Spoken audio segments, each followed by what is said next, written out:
They say in filmmaking not to work with animals or children. You decided to do that plus your whole family. Can you explain how that was and if there was any challenges going into it? Yeah, I decided to use my family because they couldn't really say no. The whole thing was filmed over several months in 1-hour chunks. Mostly I had to kind of grab the kids after school and between their next activity, so I had to kind of very carefully work out what I needed to shoot and basically just shoot it in very small segments. I don't know if you noticed, but Alex's hair changes radically throughout the whole film. It gets shorter, longer, shorter again. If you ever watch it again, look out for that. But yeah, I'd made a film previously which is showing tonight, which was much more involved, had a lot of moving parts, and for this one I just wanted something really simple that I could just do as and when. So yeah, it was just nice just having, well, there were challenges involved in doing everything myself and with the kids, but it was fun just to be able to get up and go, right, I'm going to get a shot today or 2 shots today, and then gradually just piece it together over a period of months. Awesome, thank you so much. Charlotte, with the documentary The Farm, it was an amazing film. What do you hope audiences take away from that film? I mean, obviously one of the main topics is mental health, and I think this year particularly there's been a lot of discourse around the mental health system and challenges in this country in particular this year. So it's just kind of encouraging new conversations around it and different approaches to it. But I think also maybe for older demographics that are watching it, just to kind of take solace in that time when communes and everything were kind of all the rage apparently. So yeah.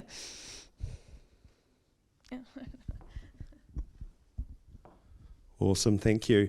Next up was Nathan with Nightshave. Now Nathan won the pitching competition last year with the pitch for that film, and we were lucky enough to show it this year. So it's a full circle moment, which is pretty exciting for both us and I assume Nathan. Yes. That's good. I didn't want to assume, so. What was the biggest hurdle you faced while making your short film, and how did you overcome that? Probably the biggest hurdle was initially what I pitched, and I had written a script before then which helped with the pitch, but it was really a kind of 10-minute set piece about some sharers that find a werewolf in a shearing shed in a location that I had access to thanks to my family farm. So actually the biggest challenge was deciding to completely kind of take it in a different route, and that mostly came through, I just was happy with the script, but I felt like it was missing the kind of a creepy undertone that I wanted. So yeah, that's why I ultimately decided to use some more archival photos and my good friend Mike Williams, who did the voiceover narration, to hopefully scare everyone out a lot more. Very good. Let's jump over this side. This is Teresa, and she did the music video Evergreen by Soulti. So thank you for submitting to Misty Flicks this year. Appreciate it. If you could revisit the project, is there anything you would change or do differently? I mean, it was my first time putting together a music video, and so a lot of learnings happened along the way, and there was a lot of, there was a lot of rough ideas, but it was sort of put together on the fly as we sort of went along. But I don't know, I guess no. I feel like there's some moments that are really, I look at it and go, oh, I could have put that scene there, or that did that there and changed this and that. But I've really learnt that getting your art out there is the most important thing, and I had to let go of this idea of perfectionism or trying to everything to be a certain way a long time ago, because it was really holding me back from getting my art and my music out there. And I think the main thing is to be creating and releasing it out into the world and letting it go and on its own journey, and then carrying on and creating again. Very cool. Okay, I'm going to ask the one question for all of you, but you can all answer it individually. But I'll start Adam again. What's the biggest obstacle you had to overcome in making your short film? Just the kids not wanting to do it. Was there bribery involved? Yeah, lollies. Lollies? In fact, I might use that on other films. You know, like if I've managed to get to Sam Neill, I'll just say, hey, will you do it for a bag of pineapple lumps? You never know unless you ask, I guess. Awesome. So I'll pass that along, Adam. I think the biggest obstacle I had to overcome, besides just your typical logistics and travelling and adhering to university assignment deadlines and guidelines as well as just your own, was probably, it's not really shown in the film, but Sandra, the main interviewee, is my grandmother. So I was working directly with my family history and family subject matter, which was definitely the hardest part, because it's kind of a fine line between what you want in the documentary and what you think would be best, but then also what actually considers those involved externally in the project. There's a lot more people involved when it's real, like, history. And obviously being truthful is really important, but also just kind of respecting the opinions and the emotions of everyone involved, because I obviously wasn't alive at the time of it being active, so I couldn't speak on behalf of those that were. Yeah, for mine, just finding the balance between the initial script I had and the photos. Everything you hear Mike read, he was really just given my 10 pages and had to kind of interpret those. He didn't really improvise much. But yeah, just finding the balance, not be kind of overbearing with all this information and these stories my mum told me and history of the King Country and things. Yeah, just finding the right balance so that it could be enjoyed. Was it hard to find the right person to do the voiceover for you, or was Mike at the forefront? Yeah, Mike was pretty much at my forefront because he works for Free FM, so I knew he would be really up to the challenge of not reading a script just line by line and being able to just kind of read it and then go off it. As if you're just at a pub and you're just hearing a story from someone. I think mine would be just, it was a very small team and resources and a lot of the time you wonder if you had funding or more resources, you could do more. But also, again, what you're able to, when you see what you're able to create with a very small team and very limited resources, it's pretty cool. It's to be able to say, we did that on a shoestring, and what could I do next if I do get some support, or that's it. I think there's something to say about working within constraints, and I think as filmmakers we're really good with that.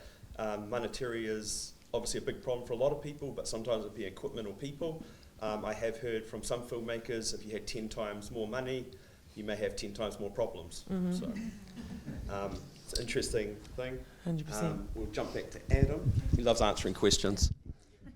Adam loves being on the mic. We have a wide range of people that are watching right now in the audience, which is great to see, but obviously we're filming as well. So we're hoping to spread the word of Misty Flicks and get you on the internet everywhere, Adam. What advice would you give to emerging filmmakers inspired by your journey and the projects you've worked on? Always have lots of fake blood in the garage. I usually have about 30 litres at any one moment in the garage, or I can use it at a moment's notice. If you haven't seen any of Adam's previous works or the genre that Adam likes to film in, I'm surprised it's not more fake blood on hand. I had to be talked out of using more blood on that one because it had to be a PG. Oh, okay, fair enough. Then otherwise, just work within your limits. I mean, what from the film last night and the films today, it's clear that if you wait for the right conditions to come along, they probably never will. So really just do what you can with what you've got. Cool. Pass it on to Charlotte. Same question or a different? Yeah, we'll do the same one. What advice do you have? I mean, I would probably say I'm still an emerging filmmaker, so I don't really know if I have too much credible advice. I would probably say if you think it has value in terms of storytelling, then just try it, and that applies to fictional and documentary. I expected to make a fictional project. This was for my graduating assignment at AUT. But honestly, I just could not think of an idea that I thought was doable. So I revisited the idea of doing a documentary, knowing I had this family history that I hadn't really explored before. And it might seem, especially when it's a family thing, it might seem like there's no substance, because when you're talking to it to family members, there's kind of this family bias always in how it's portrayed. So I think it was really good to look at it from an outside angle, and obviously with my crew who are completely removed from it. So just bounce your idea off people and see where you get. Yeah, I think just if you've got, say, your dream project or something you want to do, always make sure that there's no time restraint on this, but after 6 months, a year, like always try and make sure you're making maybe something else. Maybe to kind of always have at least 2 things on the go, just because, with filmmaking it can sometimes be a very long process, and you want to still have that enthusiasm with you along the way. You don't want to kind of deny yourself happiness just once something's finished. You want to make sure that you're continuously enjoying it throughout, so that it can just be, the icing on the cake can be the finished project, but you can still be enjoying it throughout. I think mine would pretty much be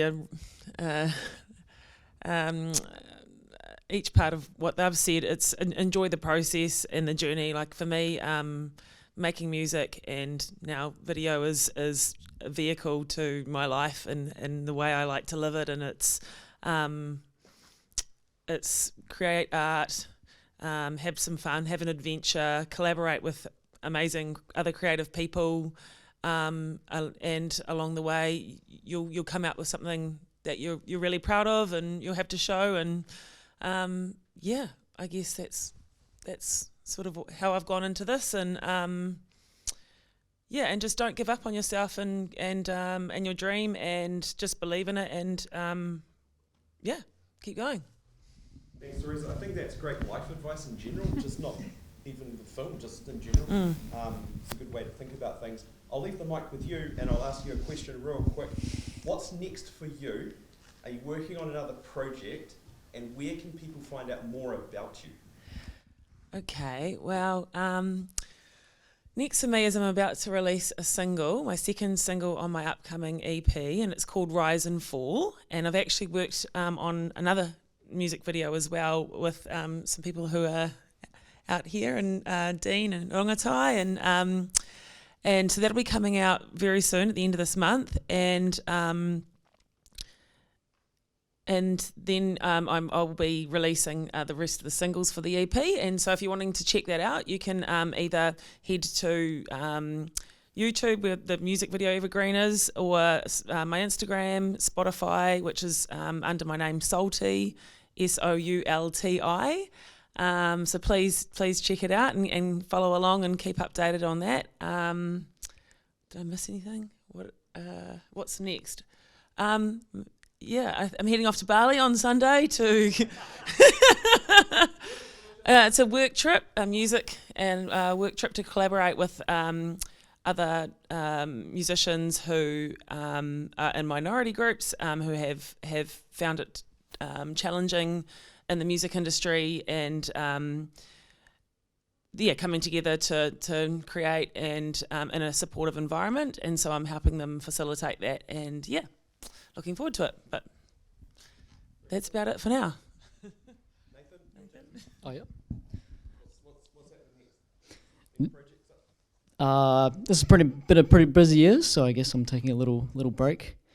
Don't have much on the go. I just recently did a play at the Meteor, so I'm kind of keen to write something else for theatre as well, because it's just a different format entirely, and you can focus on character. I'm not the best with social media and promoting, so just send me a fax or something. No, I do have an Instagram or something like that. I'm still trying to work out what's the best kind of way to get work out there, while also not spending all your time on that and focusing on actually doing the thing. So up next, first of all, trying to get The Farm online for everyone to view somehow. I'm still deciding. And then project-wise, I'm in the research and development stage for a women's health documentary that I'm developing with a group of other women with gynecological health issues. So it'll be really fun because we'll be experimenting with animation as well as interviews. I'm in the middle of producing a short film written and directed by my regular collaborator, Sash Rinaldi. We've already shot some of it, and we're going to finish up shooting in the new year. Hopefully we'll be showing that at next year's festival with a bit of luck. And also with Sash, I'm writing a feature which we're going to be pitching to the panel tomorrow. And I've got another short that I want to make this year. And if you're interested in my stuff, you can find it at www.zarkonsfish.com. Very cool. I'm just about to open this up to the audience, but before that, is there any question you wish I would have asked you? No? Okay. Any questions from our audience? Would you like the mic? No, it's just a very simple question, if that's all right. You know it. My name's Heather. Sorry, the gentleman at the end who did... Adam? Yes. So, where did you say your stuff can be seen? You said very quickly, I didn't hear it. Do you want to spell that out, Adam? Yes, www.zarkonsfish,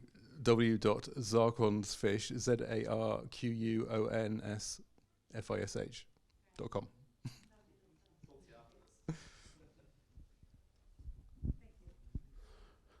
Oh, Renel's got his hand up. Yeah, okay, so my question is, and I don't want any politician answers, I want the truth.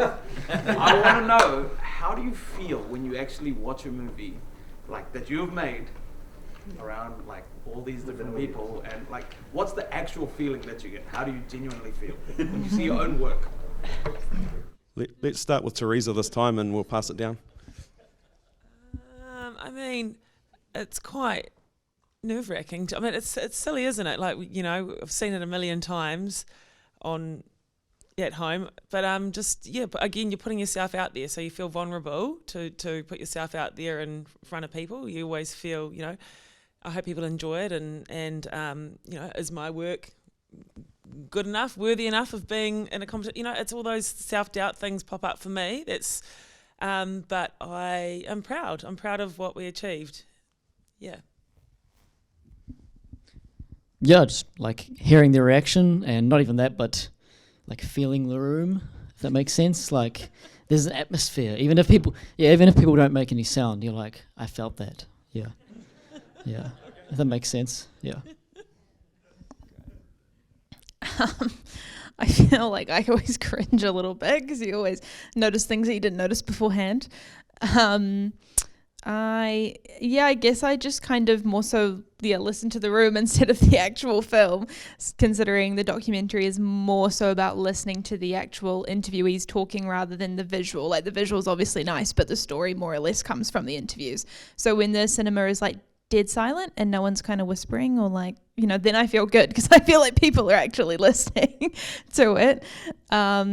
But no, it's always a bit awkward, but this might sound like a broken record, but I just enjoy people I don't know watching it more than my family because I always feel like it's harsher critics, even though 2 of my family members are in the room, but that's fine. Very similar. Cringe to start with, and then just relief if people are reacting in the right places at the right times, which thankfully seem to have happened. this time. But yeah, I mean, it's also the letting go of it. He's sitting there and just go, well, there's nothing more I can do. It is what it is, and just kind of, just luxuriating that. Cool. Oh, we've got one right at the back. Yeah, I'm just interested to know what sort of budget you guys worked with. I mean, where did you get funding, or did you, kind of like do it on your own backs? I mean, I've got the mic. So for mine, it was the Misty Flicks Challenge. So it was completely, no budget. It was, the only budget was for lollies and dog biscuits.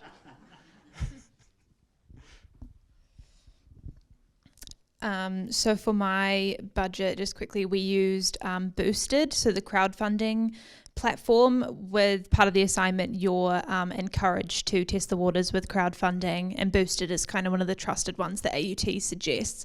I think we raised $2,200, which was mostly by family members and family members of my crew as well.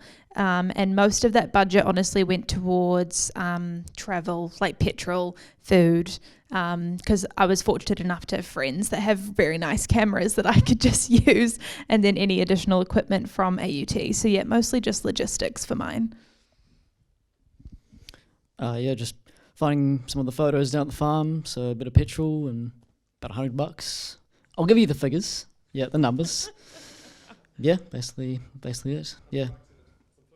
And there was a couple I took myself that I hopefully did a good job of like putting into the older photos. But yeah, it was all there already. Yeah. Accounting's not my strong point. So I was just like, swipe away.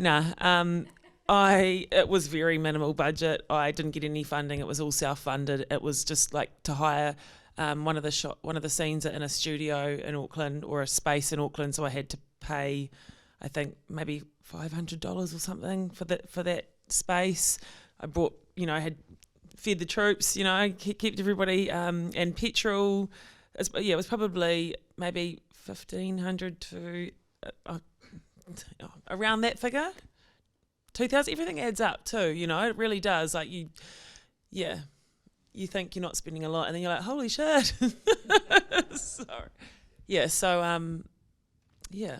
Funding would be great. Awesome. We've got time for one more question. Let's go here. Hi, this is actually a question for Charlotte. I just wondered if you had a chance yet to screen down in Opotiki Ways, and within the community down there, and what the reception had been like, if you had? I haven't been able to yet. I have been talking to a couple of the filmmakers I met at Dock Edge in Christchurch this year, who were interested in putting all three of our films into a screening package around the small indie independent cinemas around the country. I would really like to get it down to the Eastern Bay of Plenty, because I think there's so many people that are familiar with the place directly as well. So I think it would be really nice. It is in the works. They've kind of just been taking the whole film festival experience my ear, and I don't really know how to approach it, but want to. Awesome. With that, we will have to wrap up this Q&A session. There will be one for the meeting later tonight. Thank you so much for all the makers. Let's give them a big round.